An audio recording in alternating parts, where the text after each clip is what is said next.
Hey, what is up guys? Welcome back to the channel. For the past two videos, we've been covering a series called CHH History, discussing and breaking down arguably some of the most pivotal or unique moments in CHH history in the hopes that we can shed light on the genre, create discussions, and just opinions, and provide more context to these moments that don't often get talked about. And in today's video, we've arrived into the last of the three-part installment covering the dream Junkies and the impact that they brought to Christian hip-hop with their best album to date, the Good Religion album. In part one, we covered the early days and learned more about why they wanted to make music without following the traditions and guidelines of CHH. And then in part two, we covered their peak year into 2016, in which their Good Religion album dropped, and we just reviewed their album. And now in part three, our final stop, we're gonna cover their future, in which we take a deep dive into the aftermath of the Good Religion album, the change that it left in Christian hip hop, and more importantly, after the group had hit its peak, what would lead these guys to just drop everything and break up? Now, after having covered the first two parts, which are linked below in the description, this now brings us to the last stretch of the group's career together, with what took place after their Good Religion album. The album had peaked on the Billboard Top 100 for independent artists. Their most streamed song was seeing some successful placements in some TV shows, commercials, and YouTube channels. And not only that, but due to some of their previous individual projects that they were putting out at that time, as they were more of a collective than a music group, labels like Interscope and Atlantic Records had especially caught wind of John's Soul Rebel album and were interested in signing a record deal, as they were intrigued by how they were able to find an audience on their own without taking the lane that Lecrae and 116 had successfully built up at that point. But this would all be shot down, as by the end of 2016, the collective had broken up. And these were the three main reasons why. And let me just say this, that this is merely my own opinion, as there are a number of other reasons intertwined as to why they'd all leave. But these are what I believe to be, after research and watching these guys during their 2016 run, to be the three biggest reasons why they broke off. Now, by the time that the group had been in business dealings with Interscope Records, a lawyer had to be hired for the obvious reasons to make sure that the guys could get a fair deal that both everybody could mutually agree on. And just for clarification purposes, this actually happened around September of 2015, so this was just a few months before the Good Religion album dropped. However, the talks would actually carry on throughout the whole entire year of 2016 into the end of the year, so just not to cause any confusion, I just wanted to note that as well. However, when it came to business dealings between John and Ruslan, there were some disagreements. Now, initially, before they were in talks with record labels, both Ruslan and John split their music deals down to 50-50 for Soul Rebel or any other song or project that they worked on together. However, things would shift by the time some big record labels like Atlantic and particularly Interscope had found an interest in them. Especially at Interscope, as they were really intrigued that the collective had found an audience to market to without taking the lane that Lecrae and the 116 movement had successfully built up at that point, especially because at that time, Reach Records was still the biggest record label in the midst of a small, yet growing Christian hip-hop music market. Even though there were other record labels starting up, such as RMG, Humble Beast, and more that we know of, it seems like Christian hip-hop as a whole subgenre was overshadowed by the relevancy of Reach's success. Now, this isn't a bad thing by any means, but there was still a need for growth on the entire platform, and by creating your own label, collective, or going alone independent, it just seemed like it was the right way to go. And a fun fact to add too is that they recorded some of their songs from the album at Interscope in the same studio that Kendrick Lamar had just finished recording to Pimp a Butterfly. Even though they had stuck to their regular business dealings of 50-50 splits, once they hired a lawyer to deal with Interscope, John wanted to renegotiate his contract to have Ruslan drop down to 40% of the masters, in which Ruslan agreed. Also, for a quick side note, a music masters in short is basically music licensing rights, so you can control where your music gets played, so you can allow companies to pay the right to play any music in your catalog on commercials, movies, or anywhere involving monetization. By July, John wanted to renegotiate his percentage dealings of the masters again, in which Ruslan agreed. However, their business dealings and pushbacks between each other back and forth would ultimately not be sustainable after several months. And I'm pretty sure that handling financial matters with your best friend is a tough topic, as it's an awkward conversation to have, and this was an issue that both of them seemingly regretted. By the end of the year, both men felt like it was time to move on, and as this brings us into the next reason. The second reason that led the group to disband outside of business matters was the fact that the group had planned this from the very beginning. Since Ruslan was mostly responsible for the group's paperwork, he typically structured his deals by the number of agreed album releases, the same way when John Keith left King Dreams Entertainment in 2020 because their deal had expired and they both left on great terms, each accomplishing their contractual obligations. It was the same process back then for the collective, as artists that typically sign to a label or an artist can make many kinds of deals, from pressing and distribution deals, where the artist can make money off of digital or CG distributions, to producer deals where a producer works with the artist and typically settles for a 50-50 deal. Deals like these are one of many examples out there that artists can agree to if they believe that the situation is beneficial for their current situation and career projection. And so that was the case for everyone involved. We don't know too much of the specifics for their contracts, but what we do know is that that was a part of their plan from the very beginning.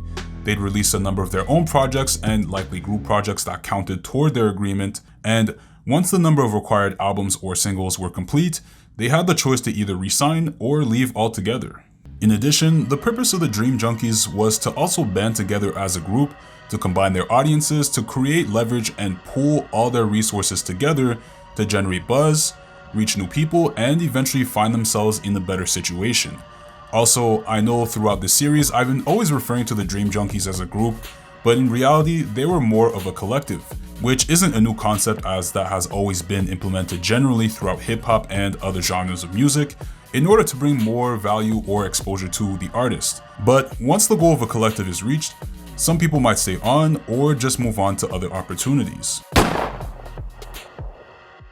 And the third and final reason why I believe the guys broke up was simply because of their career path and trajectories. Belief, for starters, had began transitioning into his YouTube channel we all know today as Belief in Fatherhood, and in part, Belief felt that he was very limited creatively at that time with what he could do. He didn't see himself rapping full-time, long-term, as he didn't think it was sustainable, and he also stated in an interview with Ruslan that he had been doing so many odd jobs on the side, such as cutting hair, rapping, or just being an MC, and he just wanted to find a single creative outlet to where he could not only fully use his talents, but also just be around his family more often. As for John, by the end of 2016, he'd leave the Dream Junkies and King Dreams Entertainment altogether in order to further focus on his solo career as a rapper. It's also believed that he left for other reasons, as it had been known that for the longest time, Christian hip-hop fans had never seen an art style and talent that was as unorthodox as John gives. Fans were repeatedly upset with some of John's content in his lyrics and no use of smoking. And let me just say, it is understandable for Christians to want to question these things, as we should work out our salvation with fear and trembling. However, personally, I just feel that we never took the time to truly understand John's music and where he was coming from. At one point, he had even written a public letter to CHH fans directly addressing these matters. If you look at the letter, what's interesting is that there are some references to Ruslan's Shoot Me verse from the last video we covered, which confirms that these were some of the issues that the group had been at odds with CHH fans. And the letter opens up as well to his upbringing in church, the trauma he's been through, and the letdowns that the fan base had seemingly projected onto John gives. In the last part of the letter, he states that I wasn't welcomed easily because of what some would call my edge. I've never felt emotionally a part of CHH, but always respected the rules CHH keeps in the 5 years I've been around it. At this point, I've thoroughly seen how well some of you mean. I've also seen how scared some of you are to embrace me and my culture, because it is in some of your eyes of the world. I want to say to those of you that think I'm of the world because of the things that I say, I think you're scared. I challenge you to embrace people like me. And furthermore, love people like yourselves, the good ones. I want you to listen to my music and think about all the kids out there that you would shut up because they aren't part of your standard, that you so effortlessly call gods. God didn't give me a platform to be perfect. He gave me a platform to be genuine. My motives are not off. My motives are focused on being genuine in all that I do. So in closing, yes, I am plugged into a local church and under pastors. Yes, I love Jesus. No, I'm not perfect. I'm not doing this for God. I'm doing this with God and by his power. And don't try to shut me up because I'm not going anywhere. And I'm going to tell my story to the worldly. The rest of the letter will be linked below if you want to give it a read and get a full context of what he's actually saying. But ultimately, while many of us might not agree on John's views, he does show and acknowledge that he isn't perfect, and that he's a work in progress, continually plugging himself into a church, because otherwise it would be somewhat arrogant to not admit that we are all not perfect. Now lastly, as for Ruslan, he simply left because everyone had moved on and fulfilled their deals, and now he was left with the task of figuring out what his next move would be.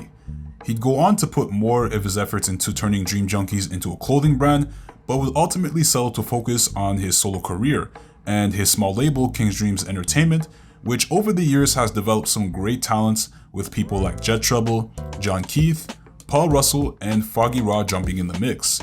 It's great to see these guys not only come together to make a difference in the culture of CHH, whether that's performing in a club, college, or elsewhere. The guys made a memorable impact in the space by making an album that opened up to people's realities that the culture had been pushing back on. And without coming together as the Dream Junkies, I don't think we would see where these guys are today. Plus, in Belief's closing verse on their song Answer Your Call, his verse foreshadows the ending of the Dream Junkies. Hey yo, I feel like y'all my real ones. Y'all the only ones that push me further in my skill, son. We started underground, but now we busting through the ceiling. With a junkie just step in the building, we giving the people a healing. We might not be making a killing, but we making them say, hey, making them say, oh. Showing love to the people at every single show. Nothing lasts forever, everybody's gotta go. So if this my last rhyme, which y'all gotta know, Brother John, you're a leader and they gon' follow you. But you ain't tell them to, don't let them devour you. See, rebels don't follow rules, keep fighting for solitude. Cause that is the place that God will hit you with audibles. And bro, you been my A1 since day one, it ain't no way, son. That just because you be looking Caucasian, there's no relation. I'm an orphan and not a found some family. And y'all, this good religion, if I ever need you, I'ma call. What's up? That's probably my favorite verse from their whole entire album, as to me, it's a good summary of what the Dream Junkies came in to do, and once accomplished, they were prepared to move on to bigger and better things in life. In essence, seeing where these guys are now can relate to us, as it documents the long road we all travel on. It shows that even though you come in to focus on rapping or thinking that you're going to go into a certain occupation, God ultimately has a plan and dream for your life. It might take an army of sleepless nights and long days where you're questioning your own purpose, but in the end, it's like that old saying, life isn't a race, but a marathon. So just trust to God that he has your best interest and stay on the path that you believe he has for you. Even though that they're well off into their individual careers, sometimes I think that maybe if they had stuck around longer, who knows, maybe they could have made a good Religion 2 album. But I mean, that's just mere speculation, so it is what it is. It is what it is. It is what it is. So with that being said, this finally concludes our CHH history installment of our 3-part series of the tale and legacy of the Dream Junkies. I hope you guys enjoyed, and I want to know what you guys thought in the comments below. For the next 2 or potentially more videos, I want to focus on some other videos, as I haven't given an album review or my rotation of what I've been listening to lately in a while, so I'm gonna make sure I work on that. Though in the meantime, at the end of this video, here's a short glimpse of who I'm gonna cover on our next series for CHH history. I'm not gonna name names or anything like that, but if you can guess by their sound that I'm about to play, comment below and we'll see if you're right. And so with that being said, guys, thanks for listening, and I'm out. Peace.